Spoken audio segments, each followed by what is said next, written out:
In 3, 2, 1. Hi guys, it's Jeff. I'm back. Mr. Blue Hands. How's it going? A video here about my latest trip to a local coin shop. I picked up these. And this is a huge pile of Whitman books. The big news is, this is what I scored them for. 25 cents. I'm not sure if your local coin shops will have deals like this or not, but do stop in and check them out. And this was in the bargain bin. And you can read there maybe, it says Newfoundland 20 and 25 cent pieces. They're Canadians. In fact, this entire stack here is Canadians.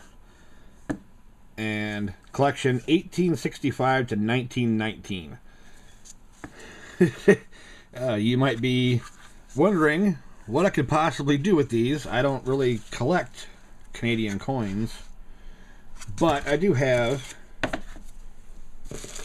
from my travels abroad and from friends saving things for me, a little coin bag full of Canadian stuff that doesn't fit in anything else I've got. So this has been in the back of my mind that one of these days I'll come across some Canadian books and I can put these in and maybe actually start a Canadian collection. Like I said earlier, I'm in Michigan and we get Canadian change in our pocket change quite often from tourism. So these are some that have been saved for me or I've saved over the years. Mostly pennies, nickels, dimes, a couple quarters here and there. There's a silver quarter in there, I believe, from the look of it. But I'll check into that later. I haven't dug through these in many years. I just bagged them up and set them aside because I didn't have any Canadian Whitman books. So this solves that problem. But, like I said, I am 99.9% sure I will never collect 20 and 25 cent pieces from Canada from 1865 to 1919. So I've got plans for this. I'll work on it and maybe make another video later. But what I'm thinking about doing is either turning this into a world coin book and finding other world coins that I have in my collection that are the same size and putting them in and then covering this up and labeling them what they actually are and maybe printing off something nice and sticking it over this cover. So I'll do something with this, but that's the basic idea of what I've got. But I haven't looked through this entire stack yet. I just saw them and I thumbed through them real quick and they all said Canadian or Newfoundland or something like that that I knew was from Canada. Grabbed the whole stack and spent, you see a bunch of them here. I think I spent $5 on all these with tax or something or other. And I did find something neat in one of them. Saved it for last. Way down here off screen even. So you'll see what I discovered in that book later. But this is going to go into the can't use right now. But it'll be a project pile. So I'll put that over here. And you guys can just follow along with me what I got here. Like I said, I don't even know. Canadian quarter. 1911 to 1952. These will all be silver. And probably not going to chase these. Look at these mintages. I don't know if you can see this on camera or not, but 1.2 million, 2.2 million, 1.4 million, 242,000. Those are really, really low mintages. And being Canadian, which is outside my wheelhouse and not readily available here in the States, and being silver, yeah, I'm not going to be using this. But the Canadian quarter and the U.S. quarter are almost identical, the same size. So I'm pretty sure I can get U.S. quarters to fit in here, so maybe I'll make this another quarter project. But definitely can't put anything I own in this right now, so it's going to go over here. Canadian quarter collection 2, 1911 to 1952. Again, silver. And it's the same as the previous one for years. It's just a different book, slightly older book. You can tell if you come across a bunch of Whitman books, the newer ones have pictures on them like this, or really nice pictures on them like this, although this is a Harris book, but Whitman did something very similar. But the older ones have the number down here, and then the newer ones have the Whitman symbol here. And the newest ones have pictures. So, Canadian quarters, not going to use. That was the Canadian quarter collection book I showed you a minute ago. This one I will most probably have a use for. Canadian 5 cents, 1922 to 1960. And this is like brand new. It's never been used. Some of these books have been used. That's why they're in the discount bin. But I am fairly certain I've got some Canadian nickels in here that will fill these holes. So this is going to go over in the I will use pile over here. Just set them up behind the stack here. Canadian dime, 1858 to 1936. Nope. Silver. And low mintages, 600,000, 1 million, 150,000. I like this part. 1889, it says rare. It's so rare they plugged the hole so you can't put a coin in there. Mintage of 600,000 coins. But look right above it, 1885, 400,000 coins, but it's not rare. I really need to do some research on Canadian coins. Everything in this book pretty much is 2 million or under, and a lot of them are 500,000, 520,000. See here, 400,000, 150,000. 150,000 of 1884, but it's not plugged. 600,000, rare, plugged. 150,000, go ahead and put your coin in there. I don't understand Canadian coin collecting. So definitely will not be using this. But it's a dime, and again, the Canadian dime is the same size pretty much as the US dime, so I can make something of this later. Put it over there. Canadian silver 5 cents. Interesting. Collection 1858 to 1921. Well, there's the kicker right there. Silver. Oh, look how tiny these things are. These are like smaller than a dime. Yeah, so let me get the dime book out to show you. Here's the dime size. Here's the silver 5 cent piece. Considerably smaller. That is strange. That's probably one of the smallest coins Canada ever minted. I would be surprised if it wasn't. Well, maybe there's a gold coin out there that's even smaller. But this is so tiny, I don't think I'll be able to use this for anything. But who knows? Maybe I'll find something. I'll put it over here in this pile. Canadian large cent. Okay, this I'm going to be able to use. Not right now. But in my coin buying travels, which isn't really very much, I'll tell you right now, local coin shops, plug, unplug, local coin shops, and sometimes those online auction sites, I peruse those on occasion, but I did come across and I sniped a very nice collection of Canadian large cents. And they were all the 1860s to about 1919, maybe 1920. So I got a big handful of them coming. Got them very cheap. And this book is perfect. Kind of a quinky dink. So this I definitely will be using. When the package comes in the mail, I'll grab the camera, do a quick video, show you what I got. Maybe tell you how much I paid for them. Shockingly little. Apparently the Canadian coin collecting community isn't as fervent as the U.S. side of it, because I cannot seem to win a coin auction on U.S. coins, but foreign coins and then this Canadian auction I won. I got stupendous deals. So I will have some coins coming in to fit in this book, hopefully later this week. I'll put it over here. Canadian 10 cent, 1937 to date. Well, I'm fairly certain it's not to date. This coin book's probably going to end somewhere in the 80s, maybe 70s. Yeah, but the last pre-printed date up here is 1974. So this is a 1973 or 74 book. 75, 76.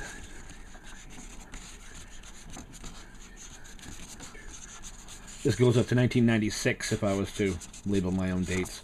So I could possibly use this. I probably won't get a whole bunch of stuff back in the 30s and 40s because those were silver.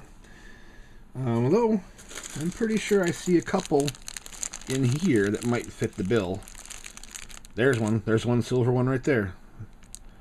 That is a 1940 something, 1948 I believe. So, a couple of these will end up in this book. Therefore, And it goes up to the 1990s with the empty holes in here for me to label, so I definitely will be using this book. And I'll put it back here. Canadian silver dollar. Okay. I do have Canadian dollars. They are... This book is 1958 to date. See, I've got a bag here with some Canadian dollars and $2 in it from one of my last trips up north. Maybe they will go in this book, maybe not. Let's take a look. Oh, they will not. These are large dollars. Cool. These are going to be silver, I'm guessing, back in the 50s and 60s. I believe in 70, somewhere around there, maybe 67, 68, 69, 70. Canada switched over from their silver dollars, just like the U.S. did, to copper nickel clad, or copper nickel, or some base metal. It's not silver, though. But these are pretty cool. Even if I don't use them for Canadian silver dollars, I think regular U.S. silver dollars will work in here. This might be a good Eisenhower set to put together, maybe. But probably won't be buying a lot of Canadian silver dollars to fill the book. Maybe if I get some more good deals on those online auction sites, I might put together something for this. But for now, I'll put it over here in the project pile. Canadian nickel, 1922 to date. Good. Just like this one back here. So I'll probably be using that. Canadian 25 cents, 1953 to date. Chances are I've got a couple quarters in the bag here. In fact, there's one right there. I'm not sure if this camera's going to pull focus on it or not, but there's a silver one. In fact, that says 1943, I believe. 42 or 43. That's silver, and that'll fit in this book. Oh, it won't fit in the book.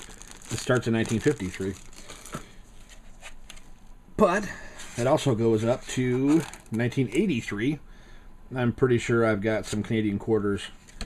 If I pull out a pocket change at work, that will fit in here, so I'll keep this. It goes over here. Another Canadian silver dollar, 1935 to 1957. I'll have no use for that. Throw it over here. Oh, another one, Canadian silver dollars. This one's not even labeled. It's just blank. Just a bunch of holes. This one definitely will be a project. Canadian half dollars, 1937 to date. Interesting. I don't have any half dollars, I know that. And I know they're all silver through these years. Up to 1960. So yeah, I'm pretty sure these are all silver. Probably won't be collecting any. But again, like the U.S. coins, the Royal Canadian Mint mirrors our sizes pretty closely. I'm not real sure on the Canadian 50-cent piece, but it looks to be roughly 50-cent piece sized for U.S. coins, so this might come in handy for another project of U.S. 50-cent pieces, or world coins that are that size. Canadian half dollar, 1911 to 1936. Yeah, definitely not going to be chasing those. Again, here we go with these crazy mintages. 1911, 209,000. 1912, 285,000. 1914, 160,000. Why do they even bother minting that few? Oh, here we go. Here's another one. Rare, 206,000. But it says less than 25 known. How can you mint 200,000 coins and there's less than 25 known, and you plug the hole with a rare? But over here, 1914, 160,000, it's not plugged. I don't know. There's something funny going on. Maybe these mintages, maybe they're in metric. That's an American joke. People outside the U.S. probably think I'm just crazy. There's no such thing as metric when it comes to counting. Here's 1934. Over here, 1934. 39,000 coins. 57,000 coins. How do you even make a book and expect people to collect these coins if that was the actual mintage? This has got to be some kind of weird system. I highly doubt there's only 265,000 coins. They wouldn't make a book. They'd all be rare. So I will have to look into that. Canadian half dollar, 1870 to 1910. Absolutely not. I'm not going to chase these down. They're all silver. And again, mintages that are crazy, 50,000. It's got to be something's going on with these numbers. Never going to use. Another Canadian half dollar, 1961 to date. This one has possibilities. This is the first couple of years would be silver, but after that they would all be their standard modern composition of non-silver of some sort. So it has possibilities. I might look that up and chase some of these just for fun. Canadian halves, again, 25 cents. I paid 25 cents a piece for all these. Canadian halves, blank. Put in whatever you like. This will be a project folder. Stay with us. We only got a couple more down here, and I said there's a surprise in the last one. Newfoundland half dollar. Is that different than the Canadian half dollar? Is Newfoundland minting their own at this point? I don't know. Again, I'll have to look at it. And again, crazy numbers. 28,000, 24,000, 40,000, 50,000. These cannot be mintages in thousands. Maybe they're millions. If anybody knows, put the answer in the comments below. I'll read them. Other than that, I'll have to Google it myself when I'm done with this. But Newfoundland half dollars, 1870 to 1919. No way I'm ever going to get those. Newfoundland 10 cents. Again, Newfoundland has their own coins, apparently. 10 cents, 1865 to 1947. So this book starts when the Civil War was going on in the U.S. and goes up to World War II in the U.S. Again, they're tiny. They're dime-sized. Maybe a little smaller than a dime, but perhaps dime-sized. This will be a project. Newfoundland 5 cents. Okay, here we go. 1865 to 1947. And New Brunswick, 5, 10, and 20 cents. So yet another maybe offshoot of the Royal Canadian Mint. These excuse me, these provinces struck their own coinage during this time. Plug. Get some coffee in me. So I have no idea what this is about. Tiny 5 cent silver. Back to the teeny tiny coins. And more teeny tiny coins. Then we get over to the 5 cent silver, 10 cent silver, and 25 cent silver. 20 cent silver. Really gonna have to read up on Canadian coins because this makes pretty much no sense to me. Put them in the project pile. Okay, thanks for sticking around with me. This is the last one, I promise. Canadian nickel collection, 1961 to date. So I know that I've got a few nickels in here that will just drop right in. So I already know I need this one, and that's why I grabbed it out of the pile. A lot of them I just grabbed because it said Canadian, and like I said, I've got some project ideas and some I can actually use back there. But I grabbed this one specifically because I knew I had nickels to go in it right now. But I didn't really open it up, I just grabbed it and took it home. So when I got home, opened it up, and look at this. There's some nickels in there. Now, I'm not exactly sure what the Canadian to U.S. Exchange rate is at the moment. It's pretty close. I think right now it's $1 Canadian is equal to 98 cents U.S. or vice versa, somewhere around there. But I paid 25 U.S. cents for the folder. There's 1, 2, 3, 4, 5, 6, 7, 8, 9 nickels in here. 9 times 5 is 45. So I already made close to a 20-cent profit from picking this up. I paid 25 cents for it, and if I wanted to, I'd go out and spend these right now for 45 cents and make 20 cents. But how cool is that? I bought a book, and there's already a few holes filled for me. And none of the rest are. In fact, none of the rest are even labeled. So the last date on this is 1969. So this is probably a 1968, 1969 book. But I can go through and label them as my own years. And just quickly, when will it end if I continue labeling? 2016. Canada doesn't have multiple mints. At least they don't put mint marks on their coins. Because. So if I continued numbering these dates all the way out, 1970, 71, 72, The very last hole on the last page would actually be a 2016. Okay, meant to be. This one is going to get used. Every Canadian nickel I get from now on is going to go in this book. Because as of this shooting, this is 2016, so this would still be technically a current book. And it's already got some nickels in it, and I got some nickels in here, and I got some nickels in my drawer at work that I saved from pocket change. So this is not only already being used, it's going to be used immediately. So that goes over here in the very front, because I'm going to work on that. Anyway, thanks guys for watching. I saw there's over 500 subscribers to my channel now. Awesome. I still haven't figured out where you guys are finding the channel. I don't know who's linking to me.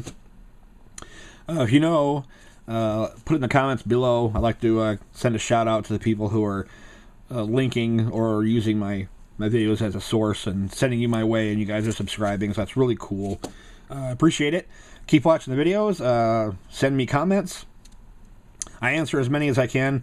Some are in Spanish, and actually a lot of them are in Spanish, and I run them through Google's translator to try to figure out what's being asked and then try to answer. I only answer in English, sorry. The Google translator just destroys Spanish to English translations. So I get the gist of what you guys are asking, and if I don't, I get a kind of an idea. I answer what I think you're asking, and hopefully I'm being helpful. I always try to be helpful and encourage new collecting. That's why I make the videos, because I want more of you collectors out there having fun with this stuff like I do. So anyway, thank you for subscribing. Thank you for watching. You guys are awesome, and I'll see you in the next video. Cheers. Said always check your pocket change, and found a few neat things. Let's see if I can change focus on this, bring it up closer for you guys, because the zoom on this is atrocious. I'm in Michigan, so I get a lot of Canadian coins in my change, and you can see this is pretty bright and minty. This is a 2009, and what I didn't know, and I guess I should have known because I'm so close to Canada, but I didn't know that the Canadians were also doing commemorative type of coins. And what is more Canadian than a hockey player and a maple leaf? This is so cool. Look at the background on this quarter. This is almost like mirror proof like. This is really struck well. You can see the red light of the camera there. So this is a really nice coin. I don't have any modern Canadian Whitman coin books. I did pick up a whole bunch of older ones and started working on those. I think my books cover up until the 1980s maybe for the cents, and they've since discontinued the cents, so I might get back into some more Canadian coins. But I pulled this one out of my pocket. Actually, I tried to spend it in the pop machine, and they don't accept Canadian coins, so it dropped through, and I noticed it was something different because the machine wouldn't take it, and I found this 2009 Canadian quarter. I also found this one, another Canadian quarter with a revised portrait of the Queen on it. And this one is really cool as well. The year is so small on this one. I'm not wearing my glasses and I can't see it. Let me see if I can get a better look on the light here. I believe it says 2005. It's celebrating Alberta. And these are, I guess, Providence quarters for you Canadian fans out there. The U.S. has state quarters. Canada is doing Providence quarters. This one's celebrating Alberta. And that's an oil rig, I believe. At first I thought it was a radio tower. I'm a radio guy, so when I see something like this, I instantly think radio tower. But I do believe that is an oil rig. So, good on you, Canada. This is really cool. And maybe I'll take you through my collection of Canadian coins later. Canada and their mint has really, for a long time, been doing commemoratives and provincial tokens to celebrate local events. I've got a Rotary Club coin from Sault Ste. Marie, Canada. It was a $2 coin, and it was minted just for that local event that year that I went up. And it was actually spendable. It was real money. It was spendable in all the shops I went to in Sault Ste. Marie, Canada. But I wasn't going to spend it. I think I paid $3 Canadian for it. And it was a $2 coin. So they're making a buck, past face value. And if you spend it, you get $2 out of it. But I kept it. It's pretty cool. So anyway, good on you, Canada. That's awesome. I'm going to look more into Canadian quarters and coins in general, since you guys were smart enough to nuke your pennies, or your 1 cents, as they should be called. Although Great Britain had pennies, and you guys are an offshoot of Great Britain, still to this day, so maybe it is pennies in Canada, I don't know. Like I said, I should know a lot more about Canadian coins since I'm so close to Michigan, so close to Canada here in Michigan, but I don't. I'm going to educate myself. See, there's always something new to learn in coin collecting, as long as you're curious. That's all you need in this hobby, is curiosity and some change to go through. And that's where I pulled these 2 Canadian quarters from, and all these U.S. state quarters and national park quarters. America's Beautiful quarters, I think they call them as well. So, anyway, thanks for watching. You guys have any wants? Anything you want to see something in particular? Write it in the comments below. I'll get to it. And I'd love to do more what you guys are looking for, because coffee time. Sorry, I'm running out of ideas. Really, I mean, I'm always looking for new stuff to augment my coin collection with. But I can't take everything, and you guys are out there. There's millions of people out there, and they have millions of ideas that I don't have. So leave me some ideas in the comments, some other things I can look at and collect and present shows on. And, of course, as I said in one of the previous videos, if you know or remember how you got to my channel and in my videos, let me know in the comments below. I have some big thank yous to send out to websites, apparently, who are linking my videos to their readers. So let me know about that. Let me know about anything you want to see on the show. Anything I've messed up. I've already had a couple corrections from you avid, sharp-eyed, sharp-eared viewers out there. So generally, I'm doing these shows in the middle of the night, and I require lots of coffee. And if I run out of coffee, I make mistakes. So signing off, Mr. Blue Hands, signing off. Have a good night. Thanks for watching. Bye.